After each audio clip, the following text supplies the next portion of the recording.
Hello everyone and welcome back to episode 206 of your favourite Formula 1 show. Yes, Jamie and I return to discuss the Las Vegas Grand Prix, the second Las Vegas Grand Prix in its official capacity, I suppose. It ended up being a pretty decent GP weekend. We saw a lot of kind of interesting racing and everything like that. But of course, as always, first of all, Jamie, how are you doing, sir?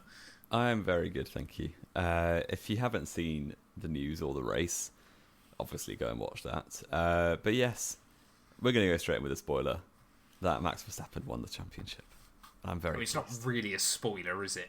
We kind of all knew it was going to happen pretty soon. We did. Brazil was what clinched it, but yeah, very, very happy. Title number 4, which I like to get it straight in the door because I've already been told by a few friends that it's title number 3. So, classic. I mean, I'd argue it's title number 1. Yeah, he wasn't handed this one by Johnny Herbert in Parc Ferme, so does it really count? Exactly. Well, he didn't win it in a sprint race either. You can't. Well, actually, to be fair, Jamie, he doesn't actually get this one for the one very simple rule. What, he finished 5th? No, because Hamilton and Button won their title. Well, yeah. It's actually the very simple rule of obviously what happens in Vegas stays in Vegas. Great. So obviously he doesn't get to keep it. He's Vegas champion only. Exactly. Yeah, he's wiped out from all other championships this year. Great. But yeah, we'll get into it. It was a good Grand Prix weekend. 6 a.m. was a bit brutal, but and no, hang on a minute. We said this last week that we don't mind the 6 a.m. starts. No, I we know. Can't now pretend that we hate them. I don't hate them. I just should have gone to bed earlier. That was the problem. What time did you go to bed? Like half midnight, like an idiot. What? Why? I don't know. That makes me hurt just thinking about it. It wasn't the best idea. I can't remember the last time I would have stayed up past midnight. Not because I'm an old man or anything. Just I don't do anything fun. Well, that means you are an old man. Fair enough. Okay. So let's move on. let's just. I mean, we ended up luckily recapping pretty much everything we wanted to last week, didn't we? In the end, after there was so much news that came out the morning after we recorded the podcast the week before. Then, it seemed like there was not any other particularly major news to kind of catch up on throughout the rest of the weekend, or heading through the rest of the week into the weekend. But pretty quickly, Jamie.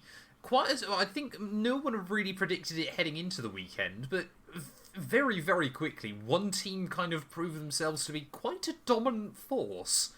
Yeah, and we had a bit of a throwback to the 2010s with Mercedes, just absolutely rapid. And they topped every session on, I guess, is it Thursday night and Friday night?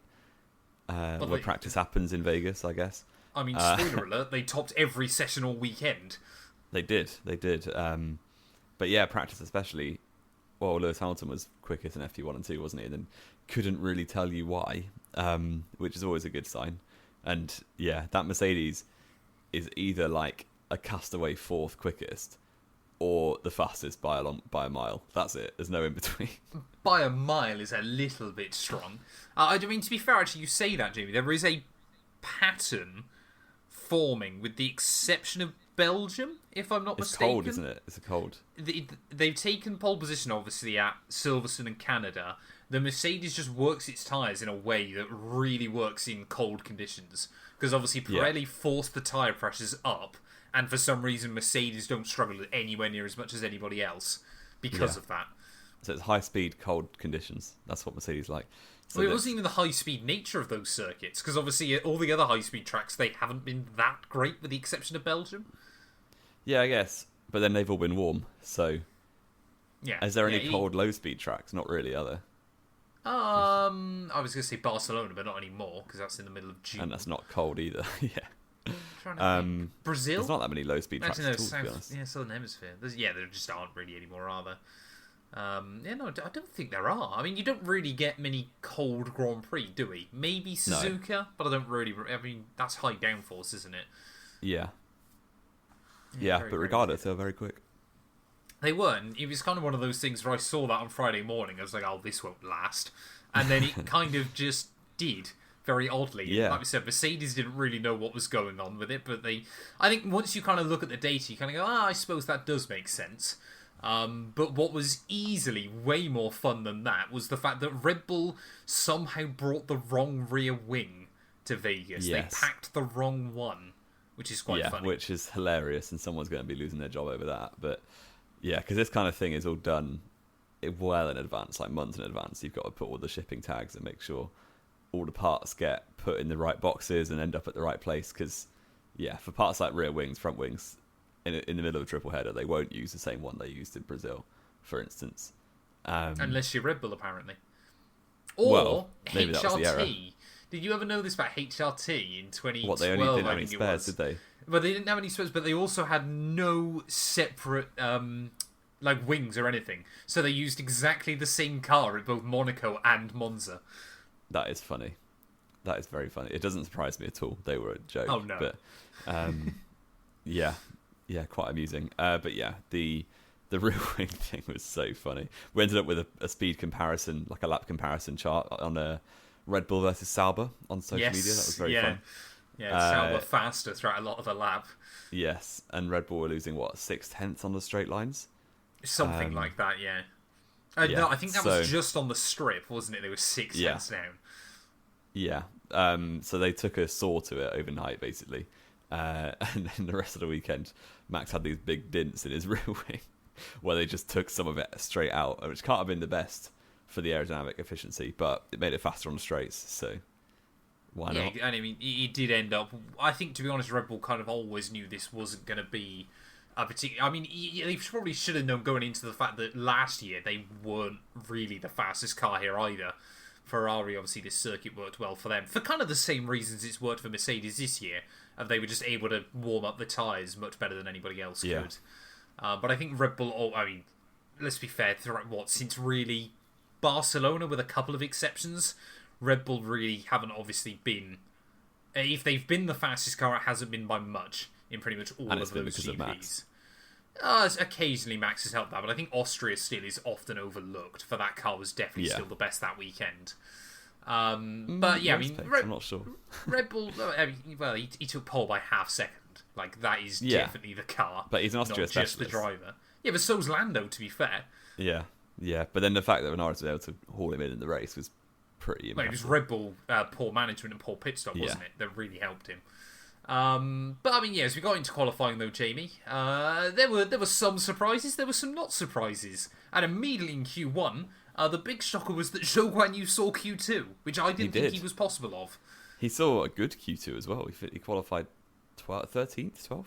Wow, good stuff. He out-qualified Bottas, so we'll take that. He did, and yeah, that meant that there was a new driver on the back row, which.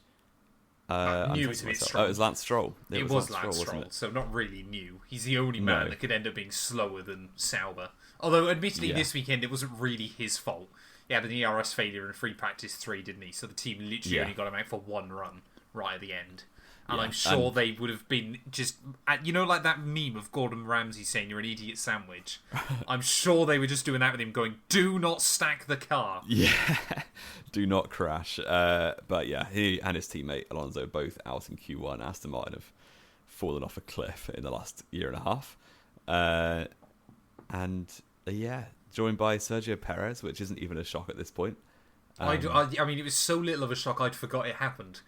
Did you know that Sergio Perez in 2024 has more Q1 exits than Max Verstappen in his whole Red Bull career? That doesn't surprise me. Crazy. How many Q1 exits does Max have in his F1 career? It'll be a few, won't it? It's about 5 or 6, and Perez has had 6 this season. But that seems that's that discounted Toro Rosso, I think. Yeah.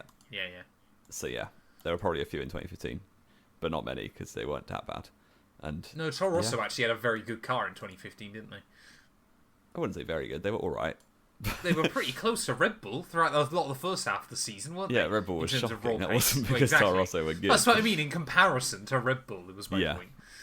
Yeah, fair enough. Like 2008 reincarnated. And Albon and Bottas will join them in Q1 exits, and Albon losing to Colapinto again for the third time in qualifying. Yeah, after I believe whitewashing teammates for almost 2 years. Yep, the stat padding was in fact insane. Yeah, I think it's been a weird one, hasn't it, with Colapinto? Because again, he's still a little bit of an unknown quantity, so we don't know just how good he is. But yeah, he does definitely feel like Bottas. Albon even. It's going to be critical that he is at least pretty much on, at least close to Carlos Sainz. Next year. Yeah, exactly. Yeah, I think he'll lose. Get that as a heads yeah, probably. But it's how much he loses by, I think, is the more awkward thing for Albon. Colapinto, though, he would again be the talk of Q2, though, wouldn't he? Because he would have a rather hefty shunt, a 50G crash, which is quite impressive based on how slow that part of the circuit is. Yeah, but he did find 2 concrete walls, which is never good in a Formula 1 car. No Tech Pro or no tyres or anything. Yeah, it was a pretty rookie error, to be honest, just turning in too early. Which is okay, because he's a rookie. Yeah, so these things happen, but it is the 3rd big crash that he's had in less than 2 race weekends.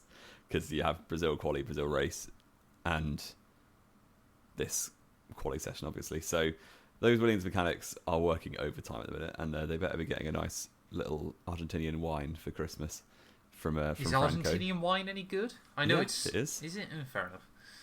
I'm not much of a wine expert, unlike Jamie, apparently. Yeah, no.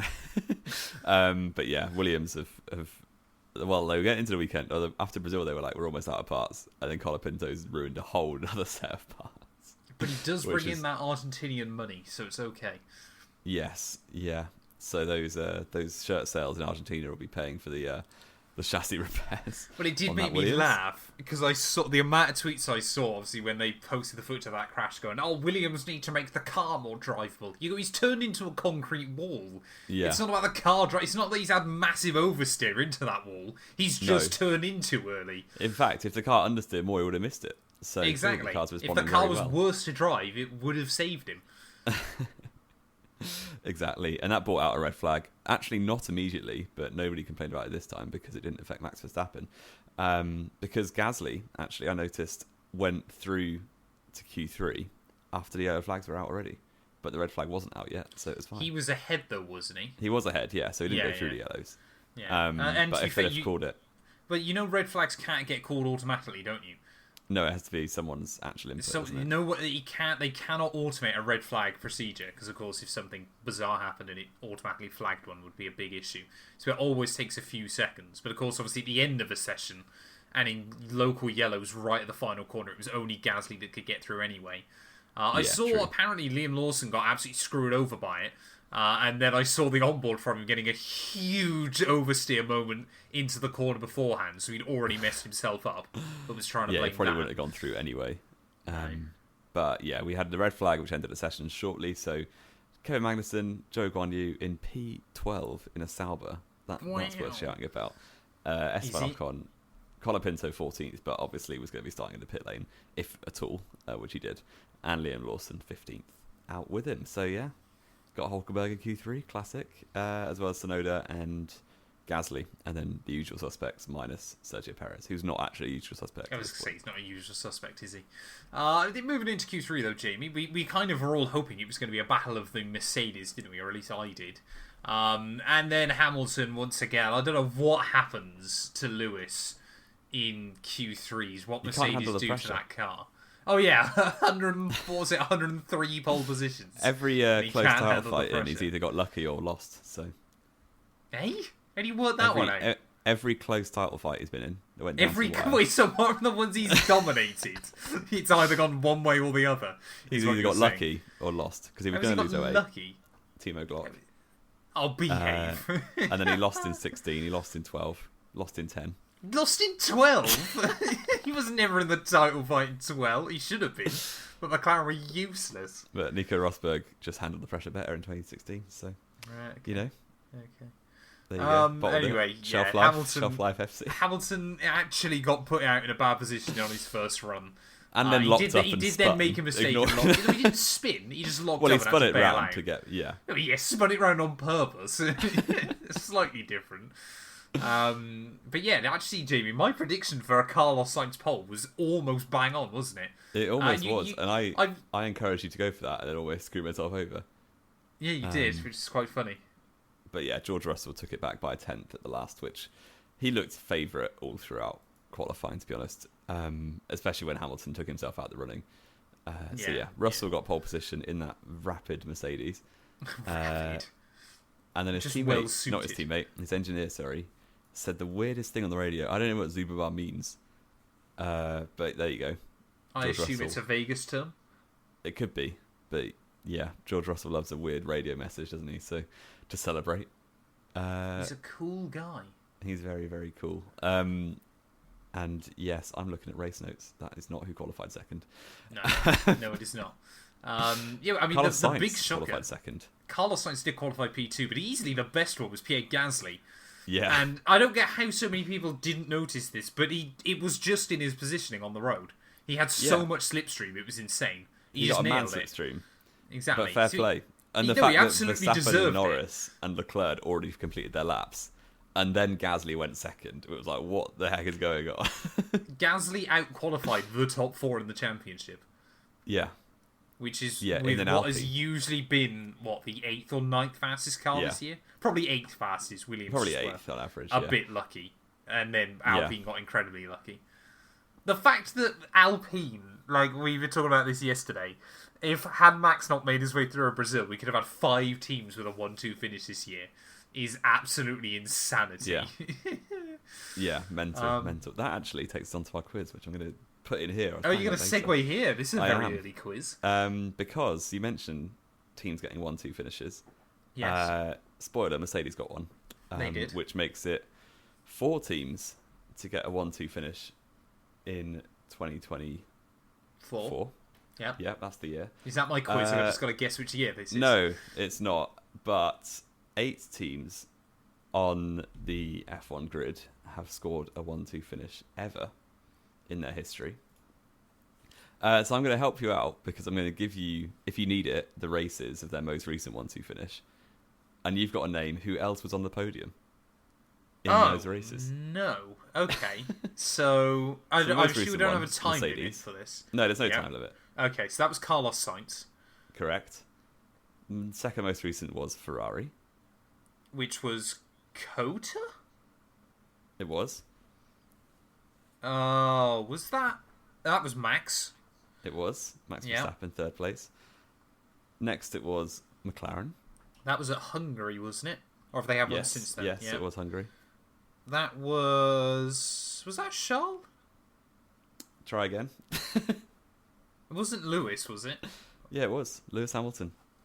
Oh, it was Lewis. For some He reason got I 4 thought he podiums came in a row, fourth. didn't he? Yeah, I forgot about that, yeah. Red Bull was the next most recent. Where was that Shanghai? Oh no, that was before It Shanghai, was- wasn't it? It was Japan, 2024. Yes. Was that Lando? No, this No? is going worse than I expected. Was it Charles? Nope. No? Carlos? Yes, it was Carlos Okay. Sainz. The next most recent is actually Sauber.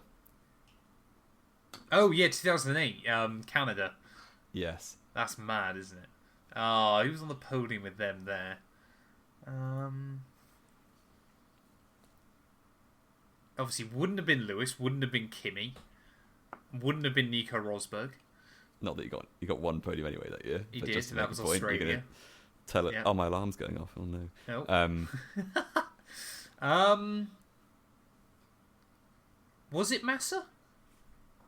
No, Massa got disqualified. Oh, well, I thought that was 07. Oh, that was 07. It wasn't Massa. Yeah, I was going to say, was it Kovalainen? No. No? I'm going to put you out of your misery. It's one of our favourite quiz answers ever. It's not David Coulthard, is it? It is David Coulthard. Oh, I thought that was... Because I was going to say DC, but I thought that was 2007 for some reason. Maybe he got a podium both years. Maybe. But yeah, DC. No, it wasn't DC the year before. That was Heidfeld and Wirtz, wasn't it? In 07 with Hamilton. Fair enough.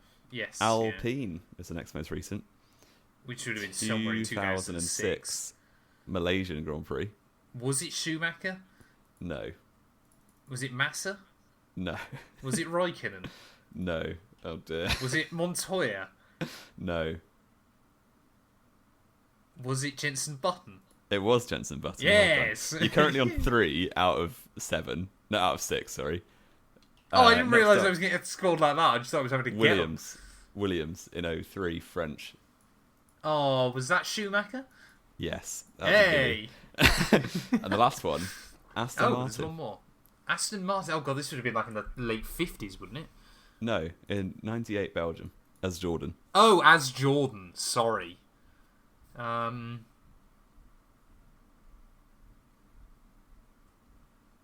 This It one's wasn't quite hard. Schumacher. Yeah. I was going to say, it's not David Coulthard again, is it? But I don't think it was. Well, he got binned off by Schumacher, didn't he? Oh, he did, didn't he? Yeah. Wasn't Hakkinen. He was already gone. Yep. Was it? It wasn't Irvine, was it? It wasn't Irvine. I think this guy drove for Sauber, if that helps. Was it Herbert? No. No. No, he was did drive for Stewart Sauber. at that point, I think. Yeah. He did drive for Sauber. I've got to try and He name did. the 1998 Sauber lineup. Sauber lineup. Yeah. I'm trying to think, because obviously I did a 1998 F1 career mode, but I don't know Oh, you exactly how perfect the driver moves were. Ah, that's going to annoy me.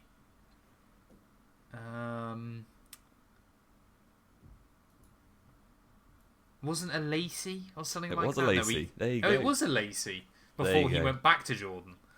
Exactly. Yeah, exactly. I'll There you take go. that. Fun quiz. You did That worse is a than I fun thought. quiz. Fair enough. But yeah, what, 4? I'll give you 5 out of 8 for a Lacey. Thank you. That's a Thank you. good answer. Well, I'll take it. Let's get into the Grand Prix though, Jamie, because it was a weird, because people have loved this race, and as we've both said, it was a quintessential ground effect era race.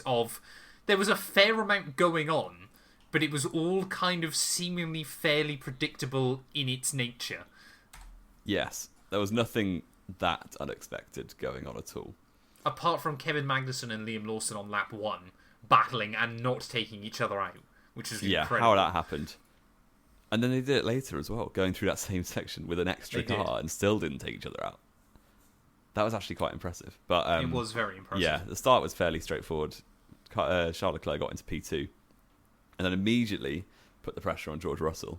By lap 4, he was all over the back of him, but cooked his tyres. Like, absolutely ruined his tyres within about, 10 laps?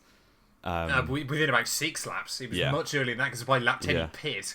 He did, yeah. So Sainz jumped him, Max jumped him, then Max actually got past Sainz as well, and they're like, oh, well, that's the title done, isn't it? No way that McLaren, we didn't mention this. McLaren were just nowhere all weekend, were they? Yeah, they were just the third fastest car, probably. Fourth. Well, if you take the teammate average, then Red Bull was definitely slower. Yeah, and who takes Perez as the teammate average anymore? Yeah, it was not good. So that kind of took all the tension away because Max had already qualified ahead of Norris. And after lap 1, when Max is ahead, you're like, oh, well, that's that then, isn't it? So there was no kind of tension of will he, won't he win the championship. Oh, yeah. And especially with the reliability and things like that. You know, it was just kind of nothing was good. Well, we say about reliability, of course. The one engine manufacturer that wasn't a reliability failure. That was they built the car wrong. To be fair, true. But I mean, we did have one mechanical failure, didn't we? Pierre Gasly, who, after telling the team he had no power, they said there was nothing on the sensors, as they cut to a shot of his engine pluming smoke at the final couple of corners. Yeah, and that was a real shame because he was still running 6th place. It was going to be a really depressing afternoon, though. He was going to drop down to 8th or 9th by the end. Well, yeah, he would have had a chance to be in that Tsunoda Hulk battle, probably. Yeah, But yeah, sad for him that he didn't get the chance to fight in that place. But yeah, his teammate actually invented his own pit stops. That was quite fun. He did, didn't he? Which is hilarious. He basically gave himself a drive-through because he had a miscommunication. So that was Alpine's high from Brazil was absolutely brought crashing down. Oh, in the most Alpine way possible, that it was a mechanical failure and a strategy blunder. Yeah, exactly. I mean, they are basically Ferrari, just with less money and prestige, aren't they, Alpine? And success, yeah. The cars blow up more. They're just as bad on strategy. They're a works team that's just useless. And they're meant to represent a country, but it's a worse country, so... Yeah, but is France a worse country than Italy? Remind me where your parents live. Yeah, but Italy's better, for sure. Is it? Okay, fair enough.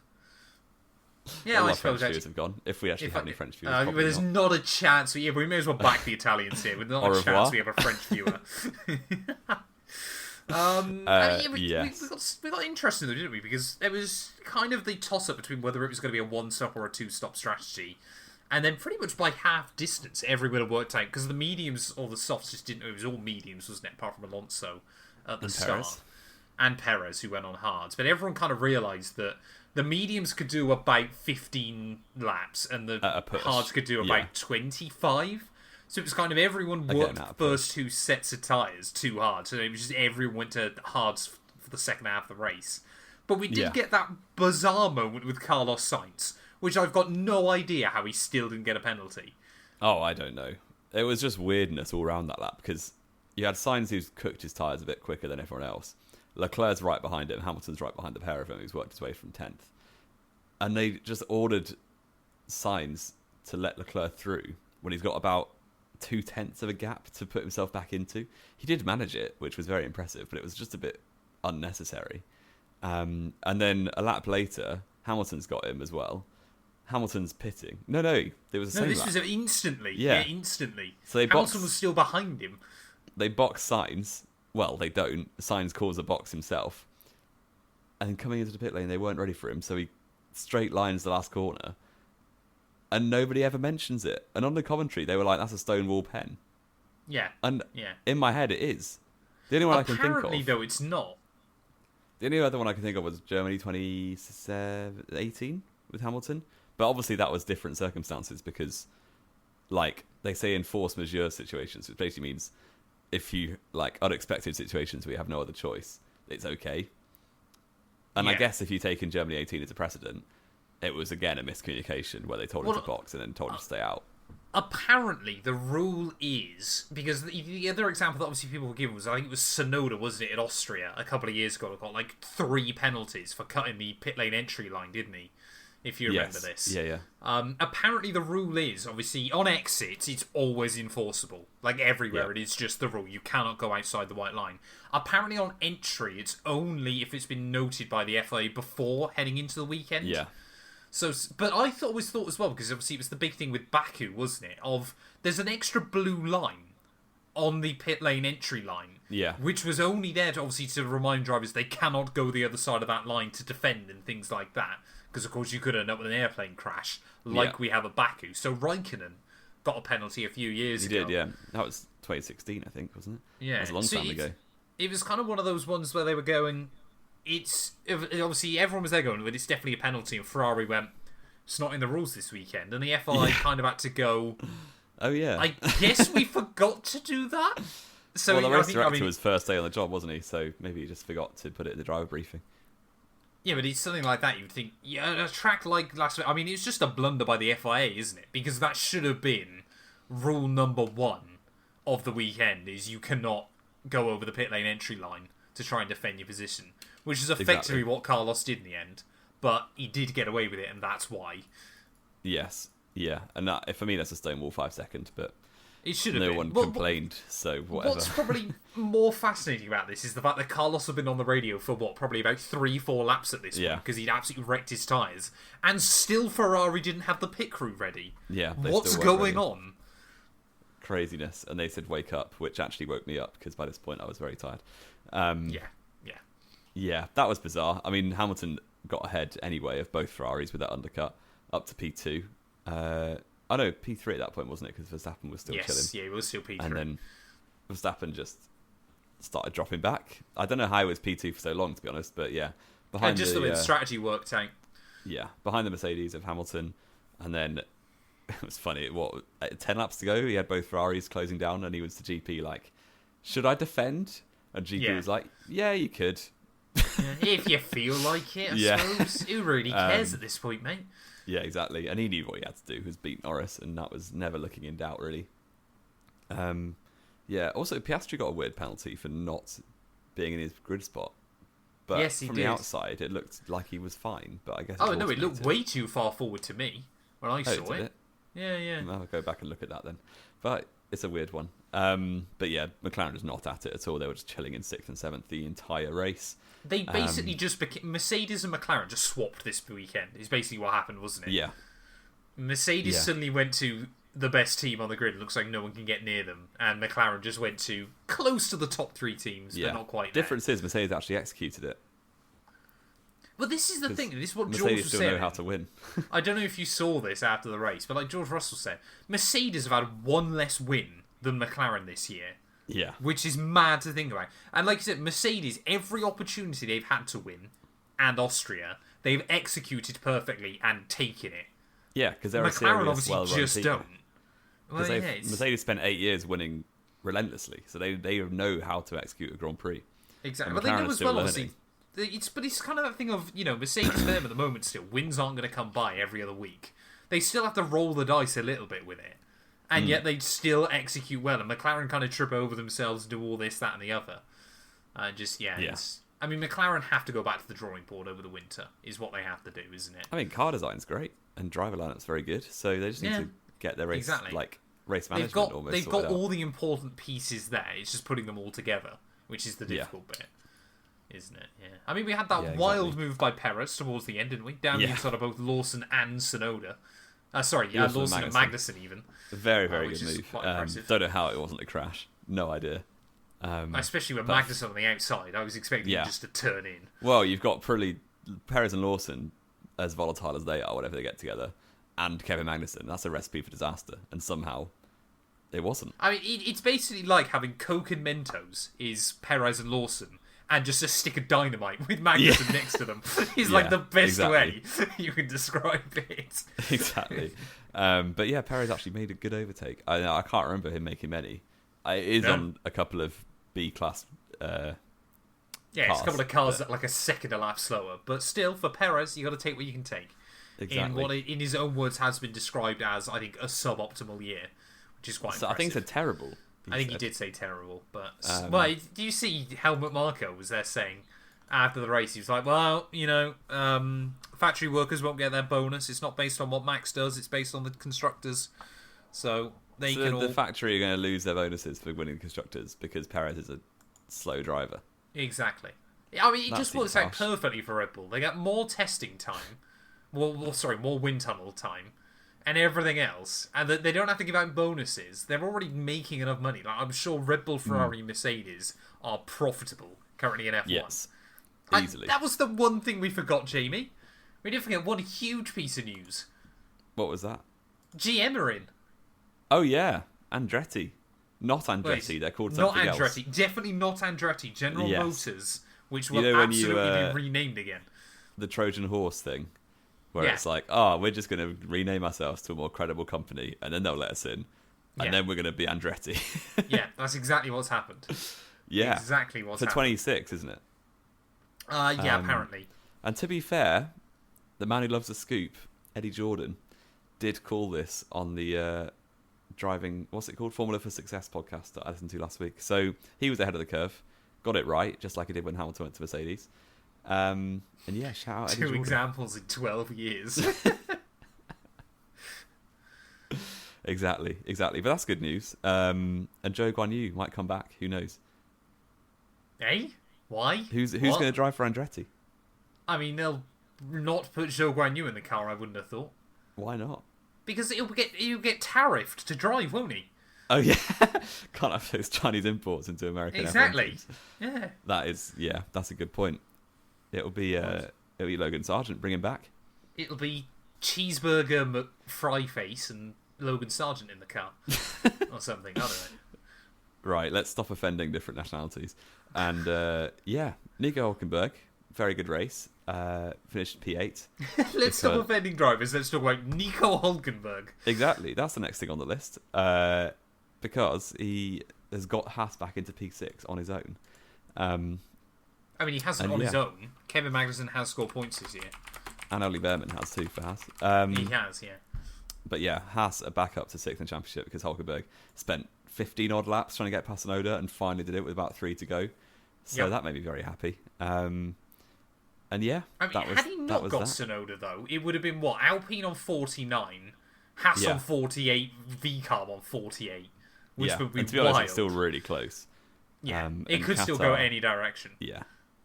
I just want to see Alpine finish 8th. Yeah, exactly. I mean, to be fair, P3 on the grid, Gasly would have beaten them both.